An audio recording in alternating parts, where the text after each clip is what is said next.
Con Brasil, podemos decir. Sí, tengo una y alcanza, sobra y muy feliz de ello. ¿Você fala portugués? Los idiomas tienen algunas partes. ¿Sí o no? ¿Você fala portugués? Yo falo un poquillo. Sí, un poquillo. Muy bien. Bueno, ¿y cuándo volvió? Y volví el 14 de febrero. Ajá. ¿El Día de los Enamorados? El Día de los Enamorados. Pero es una contradicción. No, bueno, una contradicción en sí misma. El día en que había que quedarse, el tipo pega la vuelta. Estuve hasta las 11 de la mañana con la media naranja y le volví para acá. Tocaba a otro, a otra. Tuve horas con ella. ¿En qué ciudad? La ciudad se llama Vila Bela y el estado se llama Espíritu Santo. Vila Bela. ¿Y podremos ir algún día nosotros? Y usted, yo le mandé una foto que usted tiene ahí, un Tardelli periodista, amigo suyo. Había un Tardelli periodista ahí en Vila Bela. ¿Cómo? ¿Vila Bola? ¿Cómo? Vila Bela. Y el tipo hablaba por televisión. Y sí, hablaba como todos los Tardelli. Vos sabés que había un... Tenía buen humor, era... No, más o menos, no, era... ¿Quién es suyo? Escúcheme, hay un empresario de la construcción, mucha guita en Brasil de apellido Tardelli. Y había un gran jugador de San Pablo. También, llamado Tardelli. Sí, efectivamente. En medio campo jugaba. Efectivamente. Bueno, ¿lindo Brasil? Siempre lindo Brasil, un país enorme, lleno de particularidades. En general los argentinos conocemos más las costas, pero el interior de Brasil es muy recomendable, digamos. Muy bien. ¿Qué vamos a hacer este año acá en la CADE? Bueno, vamos a tratar de seguir acompañando cada martes con algún investigador, alguna persona de las ciencias sociales que nos cuenten sus avances, sus desarrollos de investigaciones y que nos aclaren de la perspectiva de las ciencias sociales el acontecer del mundo social. Vamos a tener los primeros días de abril pero sí telefónicamente de alguien que acaba de escribir un libro, también colega, sociólogo, Gustavo Nadmías, que nos va a presentar un libro sobre el último año de Perón, muy interesante, digamos que el último año de Perón es el 74 o el 55. No, el 73 al 74 con todos los pormenores que acontecieron en ese año, un libro muy interesante lleno de una investigación muy profunda. Viste que en el verano tenés tiempo de leer. Leí un libro de porquería que se llama Isabel, que es de Facundo Pastor. Pero una porquería, ¿eh? Cuando digo porquería, es porquería en serio. No es uno que amaga como entrevistarla y nunca lo hace. Sí, no la entrevista nunca. Con 2 datos quiso hacer un libro, con 2 datos. Está bien contado el episodio del helicóptero, cuando lo llevan el 24 de marzo de 1976, pero eso es todo el libro. Bueno. El que le aporto ahí un dato, el que sabía mucho, y lamentablemente el peronismo nunca lo supo aprovechar, es Roberto Galán, que contaba tenía todos los... Fue el que le presentó a Evita Perón y fue el que le abrió la puerta el día que golpeó a Isabelita en Panamá. Bueno, esa historia está contada, efectivamente. Esa historia está contada. O sea, él sabía muchísimo, pero nunca tuvo la importancia como para ser entrevistado. Es que Isabel es un personaje que el peronismo tiene ahí un poquito escondido porque no es de sus momentos más virtuosos o más gloriosos. Bueno, hoy vamos a hablar, no sé si usted quiere presentarlo a nuestro invitado de hoy, pero es un tema bien interesante, ¿no?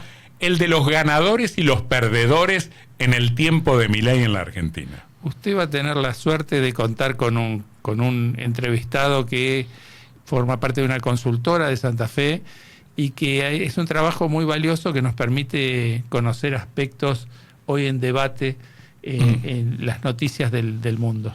Efectivamente, estamos hablando de el licenciado Joaquín Lucero, que es economista, que es asesor del Observatorio de la Asamblea de la Pequeña y Mediana Empresa e integrante de la consultora Vector Regional. Hola, licenciado, buenas tardes. Hola, buenas tardes a todos en la mesa. Un gusto. Igualmente, gracias por atendernos. ¿Fue así que enmarcaron el tema? ¿Ese es el tema? ¿Quién gana y quién pierde en la era de Milei? ¿O es un poco más complejo?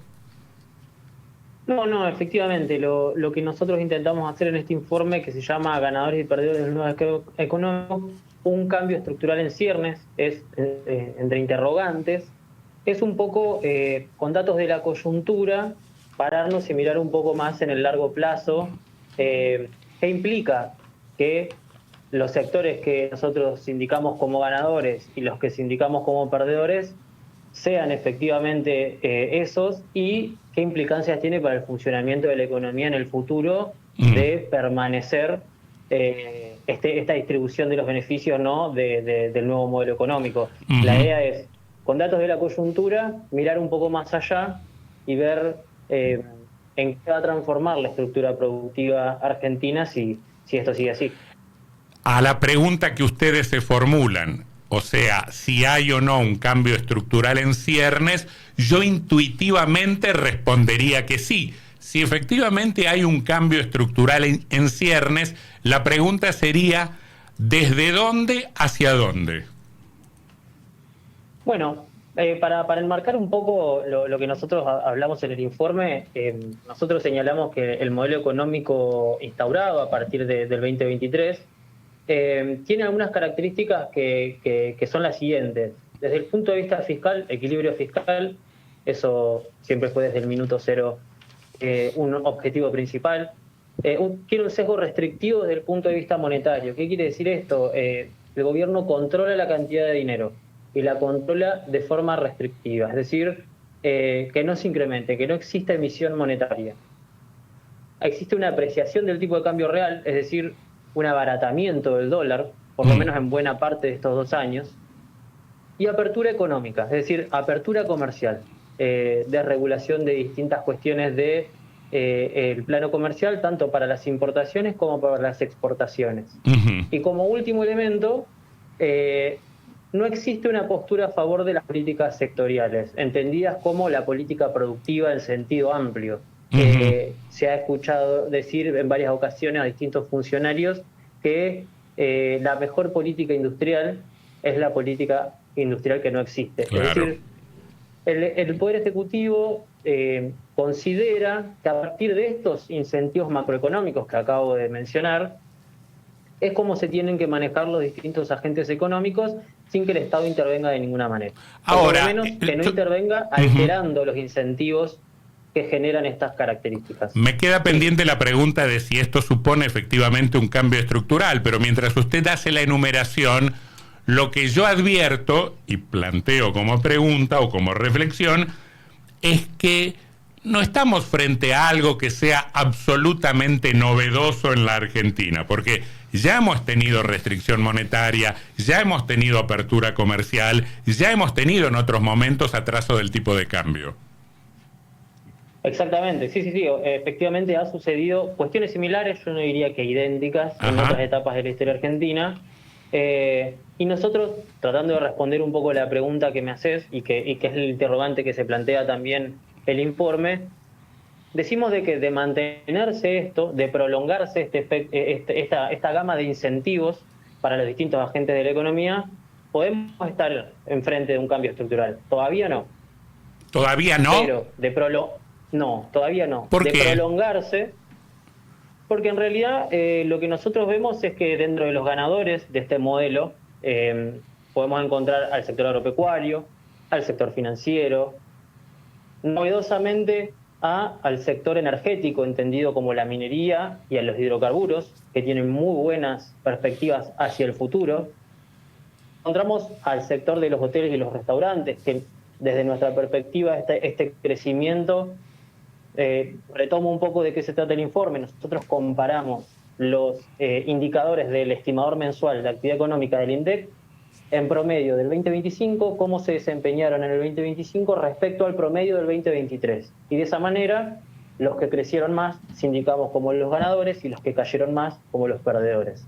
Decía, al sector de hoteles y restaurantes nosotros le asignamos un comportamiento positivo debido al mayor uso de las plataformas de servicios de comida, las plataformas de delivery que todos conocemos, y dentro de los perdedores o de los sectores que peor performance han tenido en esa comparación son el sector de la construcción, obviamente afectado por el parate de la obra pública nacional, el sector de la pesca, el sector de industria manufacturera y el sector comercial.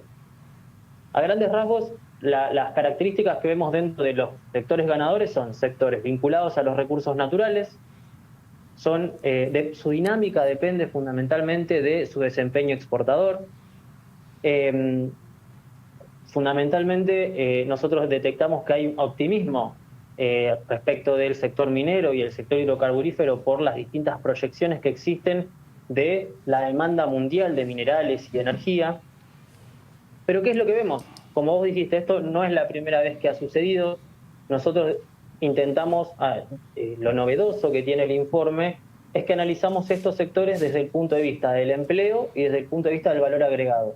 Pero no solamente desde el valor agregado y del empleo que generan directamente el sector, sino también el que inducen en el resto de sectores.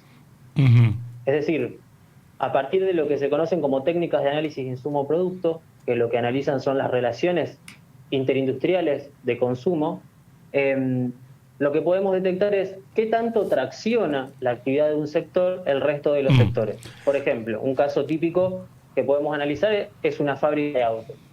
Una fábrica de autos produce autos para vender al público o para vender al resto del mundo. Pero demanda una serie de insumos, demanda metales, demanda vidrio, demanda plástico, demanda cuero, demanda neumáticos. Por lo tanto, cuando se incrementa la producción del sector de autos, también se incrementa la producción de todos los sectores que lo abastecen. Lo interrumpo acá, Entonces, Sebastián. vemos, Mi compañero sí. Sebastián quiere hacerle una pregunta. Una consulta puntual en relación, me parece que es muy claro que vemos que todos los sectores que crecen son los que menos mano de obra generan, directa e indirectamente, como usted estaba detallando, y lo que menos crecen justamente son los de mano de obra más intensiva, construcción, industria manufacturera, comercio. ¿Cuán viable es este plan económico de perdurar en el tiempo sin que desate alguna especie de crisis social? Bueno, justamente una de las cosas que nosotros tratamos de pensar es qué consecuencias puede tener que este proceso se prolongue. En primer lugar, dificultades en el mercado laboral, eso sin duda. Lo que nosotros vemos, según los datos de empleo registrado, es que hay una gran destrucción de empleo privado registrado en estos sectores, fundamentalmente la construcción y la industria. Pero sin embargo lo que vemos es que las estadísticas de desempleo no reflejan un incremento en el desempleo. El desempleo está en términos relativos estable respecto de los periodos que estamos analizando. Entonces, ¿qué es lo que está sucediendo? Bueno, lo que vemos es que el mercado de trabajo se está ajustando no por cantidad, sino por calidad. ¿Qué quiere decir esto? Un obrero industrial que pierde su trabajo, rápidamente o se fabrica uno o encuentra trabajo en una plataforma, por ejemplo, Pedido Ya, Uber, que son empleos de mucha menor productividad, seguramente precarios, seguramente con peores salarios. Entonces, el indicador a mirar ahora para ver qué es lo que está sucediendo en el mercado laboral es la informalidad laboral, es las condiciones de trabajo en las que se están desempeñando las personas que perdieron el trabajo. Claro. Eso en primer lugar. Sí, otra consulta que tiene que ver con esto que hablaba usted de traspaso de un sector a otro. El año pasado un dirigente entrerriano y empresario también nos contaba aquí al aire que él tenía cierta esperanza de una reactivación económica porque el sector financiero iba a ofrecer mejores tasas y la economía iba a absorber esas mejores tasas en mayor inversión y esto iba a dinamizar la construcción y esto iba a terminar generando empleo y empujando a toda la economía para arriba. Esto claramente hasta hoy no ha sucedido. ¿Qué puede pasar con un sector financiero? ¿Qué capacidad puede llegar a tener el sector financiero de impactar con medidas positivas a otros sectores de la economía productiva? Bueno, a ver, después del 2024, en el 2024 el primer semestre estuvo signado por una recesión muy profunda luego de la devaluación de diciembre del 2023 y la recuperación posterior, que fue rápida, estuvo en buena medida traccionada por el crédito, que se volcó a la compra de bienes durables, que se llama récord de patentamiento de autos, una muy buenos niveles de compra de todo lo que se llama línea blanca. ¿Qué sucedió? A partir del año pasado el apretón monetario fue muy fuerte y eso produjo que las tasas de interés suban mucho y eso abortó la recuperación en buena medida. Si uno ve el nivel de actividad del mes de noviembre respecto al de febrero del 2025, estamos hablando de niveles de actividad prácticamente iguales. La baja de las tasas de interés puede ser algo que reactive en buena medida la actividad, tanto para el consumo como para alguna parte de la producción. Lo que sucede es que eso no estaría sucediendo. Hoy las tasas de interés para el sector productivo y para las familias son muy altas. De hecho, una muestra de eso es el nivel de morosidad que están teniendo las familias, según datos publicados por el propio Banco Central, que dificultan que el consumo financiado con crédito sea una palanca para el nivel de actividad. Esa es otra de las cuestiones que nosotros estamos analizando. Es decir, si hay personas que están perdiendo el trabajo de calidad, con buenos salarios, y se están mudando a puestos de trabajo con salarios peores y peor productividad, lo que vemos es que hay pocos dinamizadores del nivel de actividad, y que la apuesta oficial del gobierno no es justamente un crecimiento basado en el consumo, sino un crecimiento basado en la inversión y en las exportaciones. La verdad que las inversiones con estas tasas de interés son complicadas, difícilmente provengan del mercado doméstico, sino que si hay una apuesta a una inversión extranjera. Profesor Cavia. Bueno, la verdad que las cifras oficiales no están reflejando eso. Perdón, profesor Cavia, ¿quería aportar algo? Sí, digamos, ¿cuáles serían, más hilando fino, las perspectivas de ese mercado laboral bajo esas condiciones que ustedes plantean? Bueno, básicamente un sector que va a estar más presionado, producto de, como les decía, la pérdida de puestos de trabajo en el sector registrado y el autoempleo o el empleo en este tipo de plataformas que son de baja productividad o de peor calidad. Usted piense que en el sector industrial, fundamentalmente, el empleo tiene una alta formalidad, o sea, empleo con derechos, y además tienen salarios que se encuentran por encima del promedio. La masiva búsqueda de empleo en el sector informal también va a hacer que esos sectores tengan menos remuneración. Uh-huh. Entonces, va a haber un mercado de trabajo con un problema en la recuperación del salario, y eso va a impactar fuertemente también en los niveles de consumo. Bueno, pero lo que pasa es que lo que puede aparecer como un problema para grandes sectores sociales y para gente en general preocupada por la homogeneidad social, puede ser al mismo tiempo una gran noticia para los empresarios que bajan costos, ¿no? Sí, efectivamente. A ver, lo que nosotros vemos es que puede existir un fenómeno, digamos, de prolongarse esto, de transformación estructural, como decíamos. Es decir, un crecimiento. Todas las proyecciones que nosotros relevamos para el 2025 indican de que la economía va a volver a crecer, pero va a crecer de forma más atenuada. El desempleo también se estima que permanezca estable. Sí, lo que se estima es una mejora en el desempeño exportador, fuertemente traccionado por la minería y por los hidrocarburos. También por el sector agropecuario, que se espera una muy buena cosecha para el 2025 y 2026. Pero como decíamos y como reseñamos en el informe, estos sectores tienen bajo nivel de tracción de empleo y bajo nivel de tracción del resto de los sectores de la economía. Licenciado, lo que nosotros vemos es que de prolongarse el crecimiento en estos sectores que se denominan de enclave, es decir, sectores que tienen baja relación con el resto de la economía, la estructura productiva argentina va a tender a asemejarse a la de países vecinos como Chile, Perú, o Colombia o Ecuador, que tienen justamente estas características. Economías estables macroeconómicamente, entendía desde el punto de vista de la inflación, por ejemplo, economías de baja inflación, economías fuertemente ancladas en los sectores exportadores que mencionábamos, y también economías con una elevada informalidad. Uh-huh. Hoy en día lo que está haciendo de soporte para que el desempleo no crezca es el crecimiento de ese sector informal. Licenciado, por último, en relación a lo que planteó el gobierno con esta reforma laboral, que dijo, con la reforma laboral, mayor flexibilidad, las empresas van a salir a tomar más personal en blanco. ¿Esta perspectiva, según el estudio de ustedes, sería difícil de concretar en este contexto? Es difícil pensar que una reforma de una ley genere empleo. El empleo se genera producto de la actividad económica. Es decir, hay un razonamiento muy sencillo que es: nadie va a contratar a un trabajador porque le sale más barato si no lo necesita. el nivel de actividad, la mayor producción, la mayor demanda de bienes y servicios es lo que hace de que se demande más personal. Lo que busca también este proyecto de reforma laboral tiene que ver con tratar de que las empresas, lo que tienen los trabajadores que los tienen no registrados, pasen a estar registrados. Eso es algo que vamos a tener que ver si sucede. Los incentivos son muchos, pero la verdad es que está por verse si la reforma va finalmente a producir ese efecto. Claro, claro. Muy bien, licenciado Joaquín Lucero, economista, integrante de la consultora Vector Regional, asesor del Observatorio de la Asamblea de la Pequeña y Mediana Empresa. Ciertamente muy interesante esta mirada sobre ganadores y perdedores en el modelo de Milei. Gracias por esta conversación, ha sido muy amable. No, gracias a ustedes y a disposición.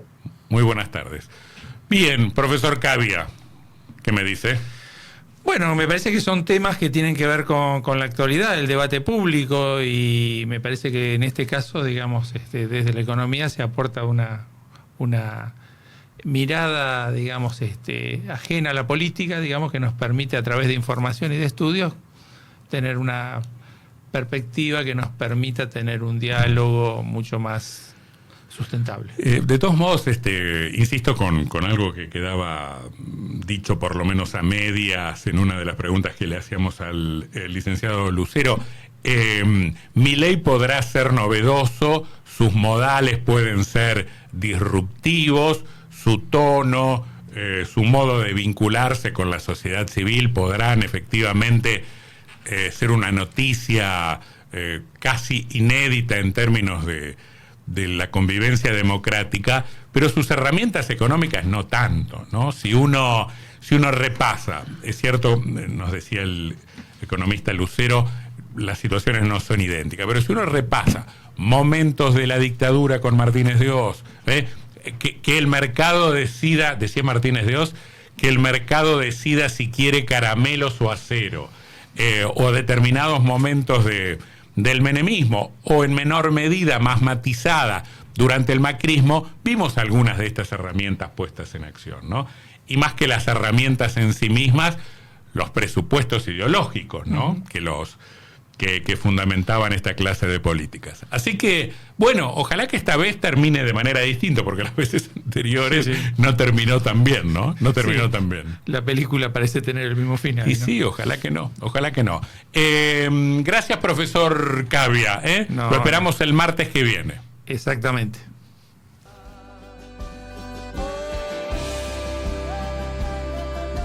La academia dice lo suyo.